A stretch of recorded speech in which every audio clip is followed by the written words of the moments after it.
끊어라입니다. 우리가 60장부터는 그래도 기분 좋은 구절들이 많이 보였죠. 60장에서는 내 영광이 너에게 임했다. 61장에서는 포로된 자, 갇힌 자를 내가 놓아주겠다. 62장에서는 내가 너희를 위해 쉬지 않겠다. 라고 하나님께서 백성들에게 축복하시는 아주 기분 좋은 힐링되는 성경 구절이 가득한 장을 이렇게 세 장을 주셨어요. 그렇게 하나님께서 인간에게 모든 것을 주시겠다. 내가 다 주겠다 하셨는데 오늘 63장에서 그런 말을 듣고도 사람들이 어떻게 나오는지 나옵니다. 그리고 64장에 넘어가면 이사야의 태도가 바뀌어요. 한번 잘 보시고 왜 하나님께서는 성경 말씀에서 우리에게 그렇게 나무라셔야만 했는지 확인하게 되시기 바랍니다. 첫 번째로 만민 가운데 예수와 함께한 자가 없으므로 63장 1절에 에돔에서 오는 이 누구며 붉은 옷을 입고 보스라에서 오는 이 누구냐 그의 화려한 의복 큰 능력으로 걷는 이가 누구냐 그는 나이니 공의를 말하는 이요 구원하는 능력을 가진 이니라. 우리나라의 역사에 대한 이야기를 해도 재미가 없죠. 심지어 이스라엘 역사까지 이야기해야 되는 곤란한 상황이 설교를 하다 보면 틈틈이 나옵니다. 최대한 쉽게 설명을 해볼게요. 에돔은 야곱의 형 에서의 별명입니다. 에서가 많이 붉었나 봐요. 그래서 에돔의 뜻은 붉다라는 뜻이에요. 빨간색이죠. 에서의 후손이 세운 나라가 에돔입니다. 보스라는 에돔 안에 있는 지역 이름이고요. 이 안에서 하나님께서 나오시는데 그 에돔 그 붉은 땅에서 하나님께서 나오시는데 붉은 옷을 입고 큰 능력으로 걸어 나오십니다. 그는 나이니 라는 표현이 좀 특이하죠. 한번 상상을 해볼게요. 저 멀리 붉은 곳에서 어떤 사람이 붉은 옷을 입고 나와요. 되게 화려한 옷을 입고 나오는 줄 알았는데 자세히 보니까 십자가에서 피 흘리신 예수님이신 거죠. 하나님께서 예수님에 대해서는 그는 나다 말하실 수 있죠. 성삼위 하나님이시니까요. 이 대화는 예수님과 하나님과의 대화라고 볼 수 있습니다. 63장 2절에 어찌해야 내 의복이 붉으면 내 옷이 포도즙 틀을 밟는 자 같으냐. 십자가에서 직접 피 흘리신 예수님에 대해 하나님께서 모르셔서 하시는 이야기가 아니죠. 이를 통해 마치 연극처럼 우리에게 설명하시기 위해서입니다. 하나님께서 예수님께 왜 너는 이리도 피를 흘렸느냐? 그것도 직접 자진해서 흘린 것이냐?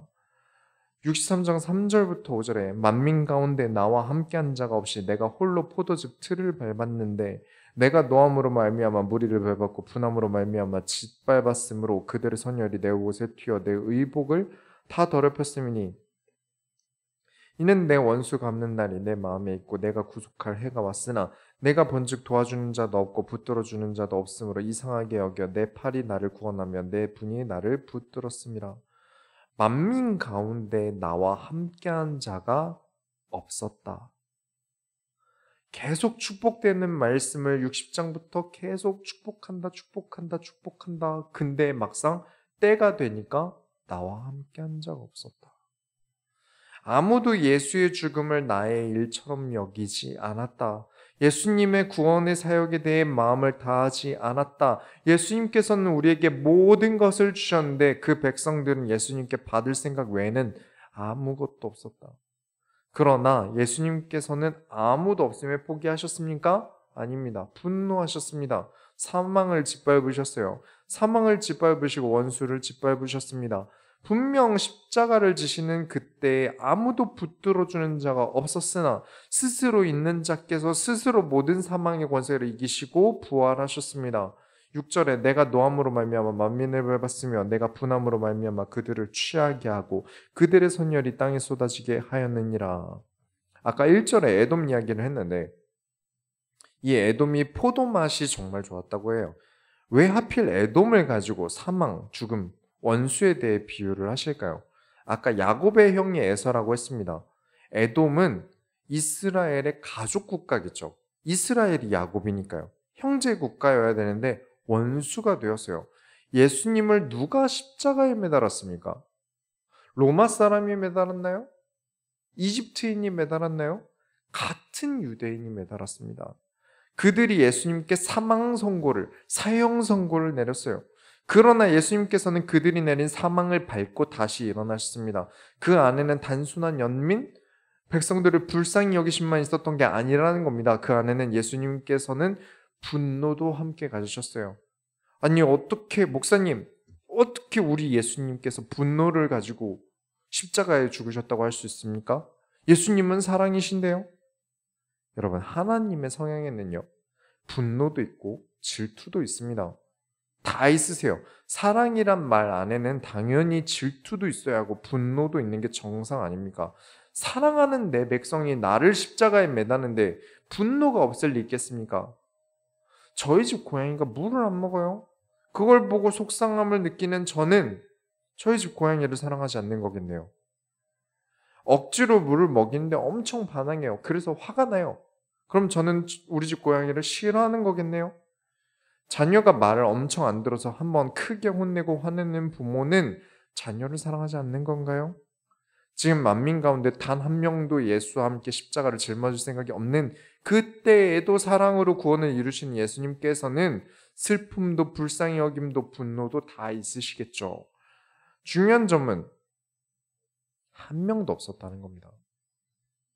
여러분, 쿼바디스 도미네라는 말이 있어요. 되게 유명한 말인데 이 말이 뭐냐면 카톨릭 전승, 그러니까 확실한 이야기는 아닌데 구전으로 내려오는 이야기가 있어요. 이 로마의 네로 황제는 굉장히 도라이로 유명합니다. 보통 정신 나간 왕이 아니었어요. 이 왕이 크리스천들을 다 죽이도록 합니다. 그때 베드로가 이 네로 황제의 핍박을 피하기 위해 이제 로마로 나가려고 하는데 예수님께서는 환상 중에 베드로에게 보이셨어요. 예수님께서 베드로랑 마주치질 않으시고 인사도 안 하시고 그냥 예수님께서 베드로를 지나서 로마로 가시는 거예요. 그래서 베드로가 쿼바디스 도미네라고 합니다. 무슨 뜻이냐면 주여 어디로 가시나이까? 이에 예수님께서 뭐라고 하시냐면 베드로야, 네가 내 양을 버리고 가니 내가 다시 로마의 십자가를 지러 간다 라고 말을 하세요. 그 말을 듣고 베드로가 다시 로마에 가서 십자가에 거꾸로 매달려 순교했다는 구전이 있습니다. 베드로가 아니면 안 됩니까? 꼭 베드로가 사망을 하러 가야 되나요? 다른 크리스천들도 많고 사역자도 많고 사도도 많은데 사도 몇 명 안 되지 않습니까? 그 귀한 인재를 꼭 베드로가 죽어야 합니까? 살아서 더 많은 크리스천들을 만들고 다시 한번 부흥시키면 안 되는 걸까요? 여러분, 하나님께서는 그 사람에게 맡기신 일이 있어요. 다른 사람도 아닌 나에게만 맡기신 일이 있어요. 나 한 명이 하나님의 일을 안 하는 것은요, 아무도 예수님의 십자가를 함께 지지 않는 것과 마찬가지입니다. 그 일은 나밖에 할 수 없는 일이니까요. 내가 그리스도의 일을 안 한다? 예수님은 나와 상관없이 이루시겠죠. 그 일을 성취하실 거예요. 분명 승리하십니다. 하지만 내가 그리스도를 모른 척했다는 것은 부정할 수 없습니다. 그 일에 대해서 예수님께서 나를 대신해서 일을 이루시겠죠. 그러나 내가 참여하지 않으면 아무도 참여하지 않은 거예요. 왜냐? 그 일은 나에게만 맡기신 일이니까요. 내가 예수님의 십자가의 슬픔의 이유가 되고 분노의 이유가 됩니다. 내가 예수님과 함께 하지 않는 것, 하나님 나라의 일을 내가 동참하지 않는 것, 내가 예수님의 분노가 되고요. 내가 예수님의 슬픔이 되요. 내가 그리스도의 일을 하지 않음이 예수님의 마음에 고통이 됩니다. 두 번째로 주의 사랑에 대한 반역으로 7절부터 8절에 내가 여호와께서 우리에게 베푸신 모든 자비와 그의 찬송을 말하며 그의 사랑을 따라 그의 많은 자비를 따라 이스라엘 집에 베푸신 큰 은총을 말하리라. 그가 말씀하시되 그들은 실로 나의 백성이여 거짓을 행하지 아니하는 자녀라 하시고 그들의 구원자가 되사. 하나님께서 우리에게 얼마나 많이 베푸십니까? 아무도 그리스도와 동행하지 않았는데도 그런 백성들을 덮어버리세요. 거짓을 행하지 않는 자녀가 아니래요. 거짓을 행하지 않는 자녀래요. 거짓투성이 자녀라고 뭐라고 막 하셔도 부족한데 그들의 구원자가 되시기 위해서 덮어버리셨어요. 너희는 내 백성이고 거짓을 행하지 않는 자녀다라고요. 9절에 그들의 모든 환난에 동참하사 자기 앞에 사자로 하여금 그들을 구원하시며 그의 사랑과 그의 자비로 그들을 구원하시고 옛적 모든 날에 그들을 드시며 안으셨으나 되게 좋은 말을 쭉 하시다가 안으셨으나 뭔가 느낌이 세야죠. 하나님께서는 그들의 고통과 환난에도 함께 하시고 건지시고 구원하시고 그들을 사랑과 자비로 안아주셨는데 10절에 그들이 반역하여 주의 성령을 근심하게 하였으므로 그가 돌이켜 그들의 대적이 돼서 친히 그들을 치셨더니 그렇게 사랑에 대해서 다 얘기했는데 다 주겠다고 건지시겠다고 영광을 보이겠다고 하셨는데 기어코 반역하여 주의 성령을 근심하게 합니다. 그러니 혼낼 수밖에 없어요. 몇 번이고 이 역사를 되풀이합니다. 또 베풀이하고 또 베풀이하고 사랑으로 품으시면 배신하고 그래서 친히 그들을 치심으로 혼내서 정신 차리게 하고 다시 사랑으로 품으면 또 배신하고 11절부터 13절에 백성의 옛적 모세의 때를 기억하여 이르되 백성과 양떼의 목자를 바다에서 올라오게 하신 이가 이제 어디 계시냐 그들 가운데 성령을 두신 이가 이제 어디 가시냐 그의 영광의 팔이 모세의 오른손을 이끄시며 그의 이름을 영원하게 하려 하사 그들 앞에서 물을 갈라지게 하시고 그들을 깊음으로 인도하시되 광야에 있는 말같이 넘어지지 않게 하시니가 이제 어디 계시냐 보아라 하나님은 어디 계시냐 꼭 너희가 주의 영을 배신하고 하나님의 명령에 불복종하며 내 마음대로 살겠다면 반역을 해놓고 그러다 나라가 망할 것 같으면 내 나라를 구하신 여호와는 어디 계십니까?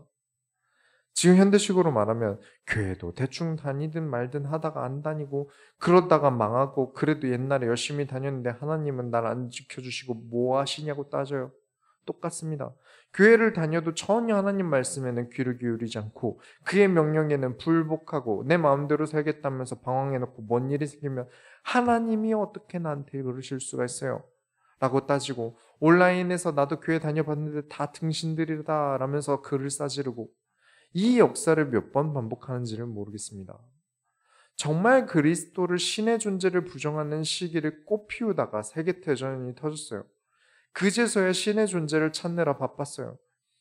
문구마다 신께서 함께 하십니다. 신께서 아메리카를 지키십니다. 등등 그렇게 신의 존재에 대해 함부로 막말을 하다가 죽음의 그림자가 눈앞에 비춰오니까 신을 찾아요. 그래서 또 살만해지니까 또 하나님을 버립니다. 앞으로 어떻게 되겠습니까? 어떻게 될지 모르겠습니다만 참담할 것으로 보입니다. 세 번째로 그래도 한 번 더 기회를 주세요. 14절부터 15절에 여호와의 영이 그들을 골짜기로 내려가는 가축같이 편히 쉬게 하셨도다. 주께서 이와 같이 주의 백성을 인도하사 이름을 영화롭게 하셨나이다 하였느니라. 주여 하늘에서 굽어 살피시며 주의 거룩하고 영화로운 처소에서 보옵소서. 주의 열성과 주의 능하신 행동이 이제 어디 있나이까. 주께서 베푸시던 간곡한 자비와 사랑이 내게 그쳤나이다. 당신의 사랑이 내게 그쳤습니다. 주께서는 우리를 영화롭게 하시고 인도하셨는데 그때가 참 행복하고 편하였는데 우리는 또 하나님을 떠났습니다. 굽어 살피시고 우리에게 찾아와 주세요. 주께서 베푸시던 사랑이 지금 나에게 없습니다. 다시 와주세요. 16절부터 17절에 주는 우리 아버지시라. 아브라함은 우리를 모르고 이스라엘은 우리를 인정하지 아니할지라도 여호와여 주는 우리의 아버지시라. 옛날부터 주의 이름을 우리의 구속자라 하였거늘 여호와여 어찌하여 우리로 주의 길을 떠나게 하시며 우리의 마음을 완고하게 하사 주를 경외하지 않게 하시나이까. 원하건대 주의 종들 곧 주의 기업인 지파들을 위하사 돌아오시옵소서. 돌아오시옵소서. 이렇게 되기 전에 진작 하나님을 찾았으면 얼마나 좋습니까? 꼭 읽기 전에는 함부로 대하다가 읽고 나서는 후회해요. 제가 기억하는 장례식들이 몇 개 있습니다. 제가 장례식을 진짜 많이 갔어요.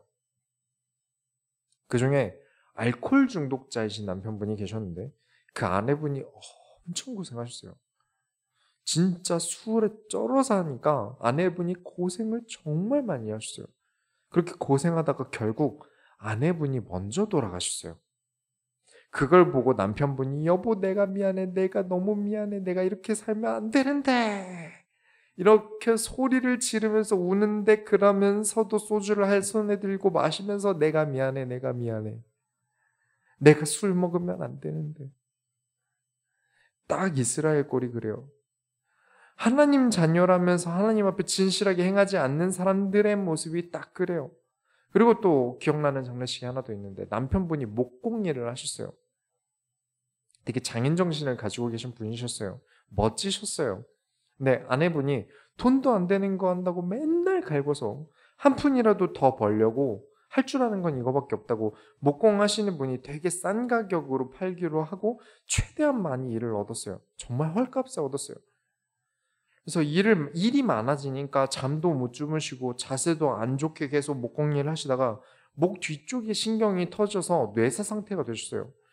병원이 떠나가도록 여보! 아내분이 막 달려오면서 엉엉 울어요. 내가 미안해, 내가 미안해. 아니 그러니까 그렇게 되기 전에 안 그러면 되잖아요. 그렇게 될 거라는 걸 왜 모를까요? 하나님이시니까 다시 우리에게 기회를 주시죠. 그리스도께서는 미쁘서 사랑으로 우리를 덮어주세요. 그런데 인간은 그렇게 죄송해요, 안 그럴게요, 다시는 안 그럴게요 해놓고 좀 살만해지면 하나님은 왜 내 일이 잘 안 되게 해주세요? 주일도 빼고 일해야죠. 당연히 역시 돈이 최고야. 이러다가 한 방 또 맞고 하나님이 어떻게 그럴 수 있어? 원망하다가 현타 와서 내가 그렇게 신앙생활 했는데 당연히 하나님이 나를 안 도와주시는 게 맞지 라면서 병실에 누워있는 인생을 살아요. 결론을 내리겠습니다. 여러분, 지금뿐이라는 생각으로 사셔야 합니다. 18절부터 19절에 주의 거룩한 백성이 땅을 차지한 지 오래지 아니하여서 우리의 원수가 주의 성소를 유린하였사오니 우리는 주의 다스림을 받지 못하는 자 같으며 주의 이름으로 일컬음을 받지 못하는 자 같이 되었나이다. 결국은 자신의 상황을 말하면서 하나님 다시 우리를 사랑해 주세요 라고 나옵니다. 사랑이라는 것을 준다는 게 상대방에게 좋은 것만을 주는 것도 결코 옳은 게 아닙니다. 사랑 안에는 훈계도 있고 매도 있어야 돼요. 이상하리만큼 지금 많은 교회는 예수님의 진짜 사랑을 잘 가르치지 않아요. 예수님의 사랑도 예수님을 사랑한다는 게 무엇인지도 가르치지 못합니다. 이 이야기는 요한복음에서도 계속 다루게 될 거예요. 예수님께서 요한복음에 뭐라고 직접 얘기하시냐면 나의 말이 너희에게 거하지 않는 것을 보니 너희가 내 말을 전혀 듣지 않고 마음에 담지 않는 것을 보니 너희는 하나님을 사랑하지 않는구나. 진짜 직접 이렇게 이야기를 하세요. 그저 예뻐하고 귀여워하는 것만을 그런 사랑만을 예수님의 사랑으로 가르칩니다. 너무 귀하다, 너무 예쁘다, 너무 사랑스럽다, 아무것도 안 하는데 우리 애기 같은 그런 느낌이에요. 그런 일방적인 사랑받은 애들이 나중에 어떻게 크는지 보셨습니까? 저는 많이 봤습니다. 부모가 정신과를 다녀요. 애들 때문에 약을 타먹어요. 엄청나게 속썩입니다. 내가 뭔 짓을 해도 우리 엄마는 내가 밤에 먹을 거 내놓으라고 해도 내놓으니까요. 내가 밖에 나가서 누굴 만나서 무슨 짓을 하든 상관없어요. 그렇다고 부모가 나 내쫓을 거 아니고 혼내면 내가 뭐 들어가면서 문 하나 박살내면 되는 거니까요. 용돈을 받는 것도 충분하게 받는데도 감사할 줄 모르고 나가서 애들 돈을 갈취해요. 삥을 듣는다고 하죠. 그러다 걸려서 경찰서에 부모가 호출당해서 가요. 그래서 그 부모가 내가 뭘 못해줬냐, 뭐가 부족해서 또 너의 용돈도 주는데 충분하게 주지 않냐, 왜 근데 애들 돈을 뜯었냐 물어보니까 이 돈 가지고 뭘 하냐면서 무능한 부모 취급을 해요.